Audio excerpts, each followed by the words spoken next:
영상 시작 전에 구독과 좋아요 한 번씩 눌러주시면 큰 힘이 됩니다. 그녀의 얼굴에 스치던 그 표정을 아직도 선명하게 기억합니다.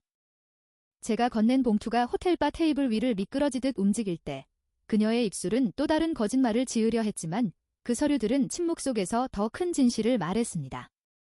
이혼 서류에는 이미 제 서명이 완벽하게 마무리되어 있었고 그녀는 그저 자신의 이름을 추가하기만 하면 되는 상황이었습니다. 하지만 그녀는 아무것도 할 수 없었죠. 마치 범죄 현장에서 붙잡힌 듯 그 자리에서 완전히 얼어붙어 버렸습니다. 그날 밤이었습니다. 제가 더 이상 그녀의 남편이기를 멈춘 것은 한때는 모든 것이 사랑으로 가득했던 시절, 그녀는 제 세상의 전부였고 저의 모든 꿈의 시작이었습니다. 저는 아직 제 삶의 토대를 쌓아가던 시기, 카페인과 치열한 야망으로 하루하루를 버티며 미래를 그렸습니다. 그 힘겨운 시간 속에서 그녀를 만났죠. 그녀는 저에게 빛이었고 끊임없이 웃음 짓는 호기심 가득한 매혹적인 존재였습니다. 아직 제가 이룰 만한 그 어떤 것도 없던 그때, 그녀는 유일하게 저를 믿어주고 지지해 주었습니다.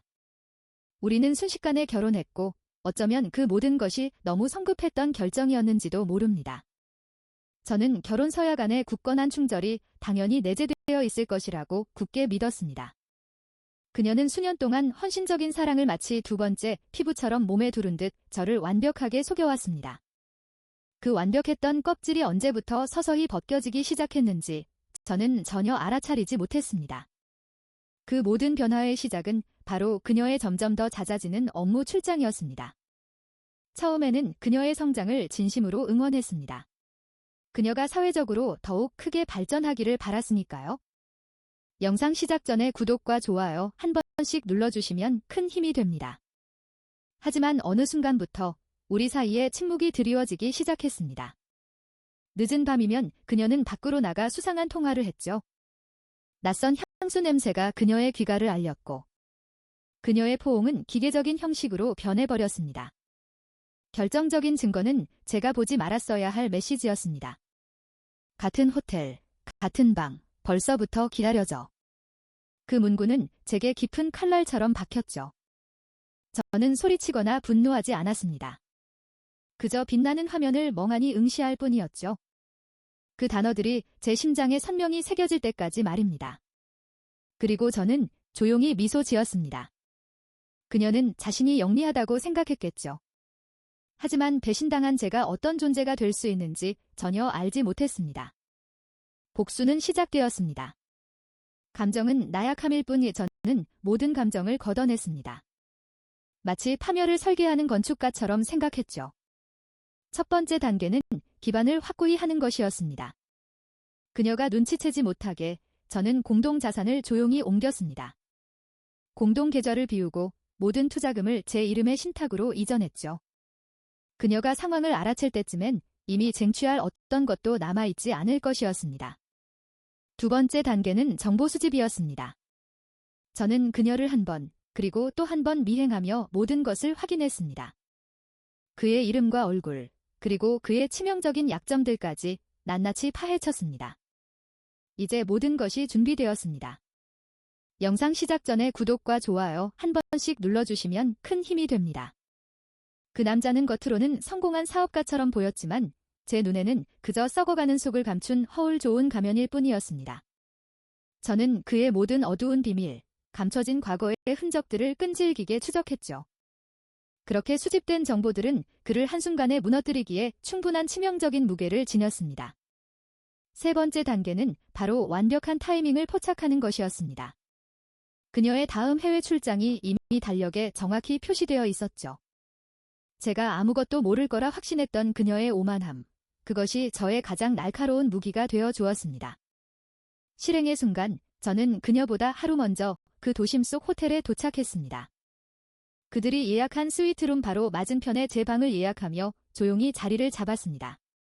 저는 그저 차분하게 그들의 움직임을 지켜보고 때를 기다렸습니다. 그녀가 그 남자와 함께 복도를 들어섰을 때 저는 더 이상 질투 따위를 느끼지 않았습니다. 오직 모든 것이 선명해지는 명료한 진실만이 저를 감쌌죠. 팔을 스치는 익숙한 몸짓, 오래된 연인처럼 자연스러운 그들의 모습은 이미 여러 번 반복된 춤사위 같았습니다. 저는 셔터를 누르며 그들의 모든 순간을 놓치지 않고 기록했습니다.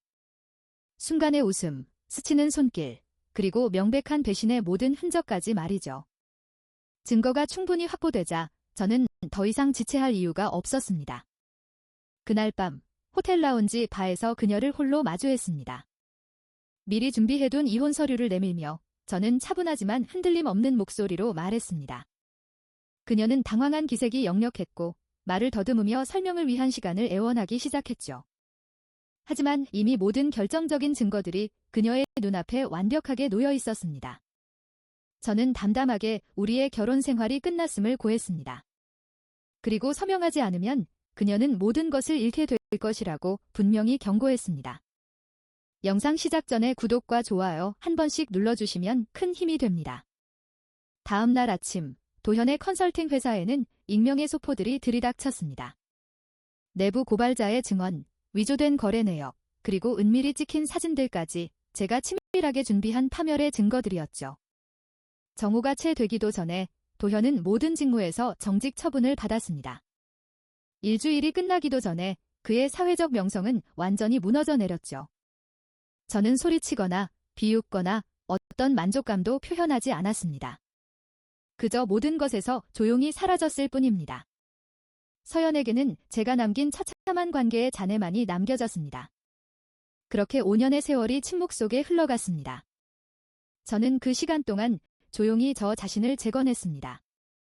모든 연락처를 바꾸고 낯선 도시로 옮겼으며 제 흔적을 완전히 지워버렸습니다. 서연이 결코 닿을 수 없는 전혀 다른 존재가 되었죠.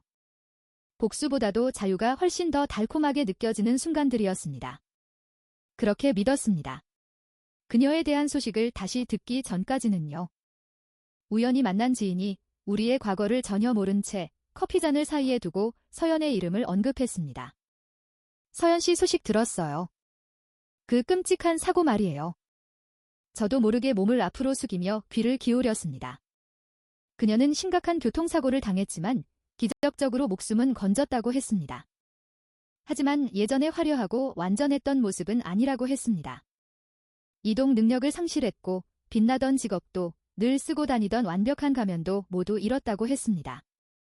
그녀가 저를 배신했던 그 남자, 도현은 이미 오래전에 자취를 감춘 뒤였습니다. 결국 욕망의 또 다른 희생양에 불과했겠죠. 그 순간 제게 찾아온 것은 섬뜩하리만치 명확한 깨달음이었습니다. 처음에는 아무런 감정도 느끼지 못했습니다. 하지만 이내 저는 진실을 깨달았습니다.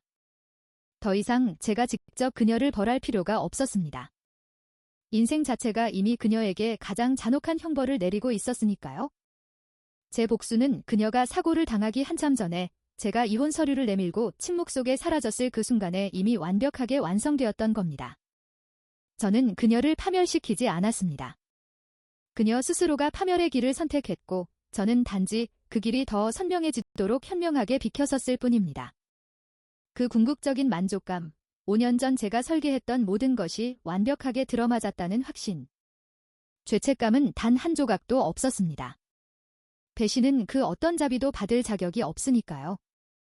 그녀의 추락이 만들어낸 메아리는 5년이 지난 지금도 제 안에서 깊은 울림으로 존재합니다. 영상 시작 전에 구독과 좋아요 한 번씩 눌러주시면 큰 힘이 됩니다. 저는 더 이상 그녀를 직접적으로 벌할 필요가 없었습니다.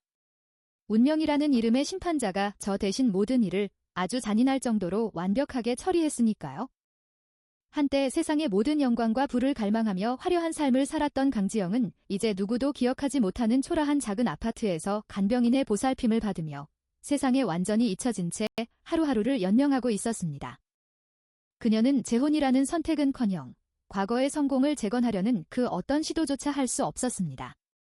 그저 모든 빛을 잃고 서서히 흔적 없이 쓰러져가는 그림자처럼 희미해졌을 뿐이죠. 저는 그녀가 그토록 경멸했던 평범함조차 빼앗긴 채 고독과 절망 속에 갇혀버린 모습을 전해 듣고서야 비로소 진정한 의미의 결말을 이해하게 되었습니다. 한때는 제 손으로 직접 그녀의 눈앞에 나타나 그녀가 무엇을 잃었는지 처절하게 깨닫게 해주리라 그렇게 복수의 칼날을 갈았던 적도 분명히 있었습니다. 하지만 지금 모든 것이 부서지고 빛을 잃은 채 스스로를 돌볼 힘조차 잃은 그녀의 비참한 현실을 마주하자 그런 미련하고 직접적인 복수심은 아무런 의미도 없다는 것을 깨달았습니다. 굳이 저의 손으로 그녀의 파멸을 확인시키거나 제 존재를 드러낼 필요조차 없었던 거죠. 삶 자체가 그녀에게 가장 가혹한 벌을 내렸으니까요. 제 복수는 그녀에게 닥친 그 비극적인 교통사고가 일어나기 훨씬 전에 제가 침묵 속에 사라지던 그 순간에 이미 완벽하게 마무리되었던 것입니다. 저의 무기는 격정적인 분노나 폭력이 아니었습니다. 바로 냉철하게 그녀에게 내민 지혼 서류였죠. 그 한 장의 종이가 모든 유산을 그녀에게서 빼앗았습니다. 그리고 그 후 그녀의 삶에서 제가 완전히 사라져버린 침묵이야말로 제 마지막 선언이자 영원히 그녀를 옥죄할 가장 잔혹한 심판이었습니다. 만약 제가 과거의 일에 대한 어떤 죄책감이라도 느끼고 괴로워할 것이라고 기대하신다면 큰 오해이십니다. 저는 단 한순간도 후회한 적이 없으니까요. 배신이라는 행위는 어떠한 형태의 자비도 받을 자격이 없으며 제 마음속에는 더 이상 그녀를 향한 일말의 동정심조차 남아있지 않습니다. 저는 그녀를 낭떠러지 아래로 직접 밀어 떨어뜨리지 않았습니다. 그저 그녀가 탐욕과 오만으로 가득 찬 눈으로 스스로 파멸의 길을 향해 미친 듯이 달려갈 때 저는 조용히 옆으로 비켜섰을 뿐입니다. 그것은 오직 그녀 자신의 선택이었고 저는 단지 현명하게 그 필연적인 결과를 지켜봤을 뿐입니다. 5년이라는 긴 세월이 흘렀지만 그녀가 추락하며 만들어낸 그 깊고도 섬뜩한 메아리는 여전히 제 삶 깊은 곳에서 고요하고 완벽한 만족감을 울려 퍼지게 합니다. 왜냐하면 변하지 않는 진실은 오직 하나뿐이니까요. 제가 그녀를 파괴한 것이 아닙니다. 그녀 스스로 자신을 파괴했습니다. 그리고 저는 그 처절하고도 예정된 과정 속에서 현명하게 제 자신을 지켜냈을 뿐입니다.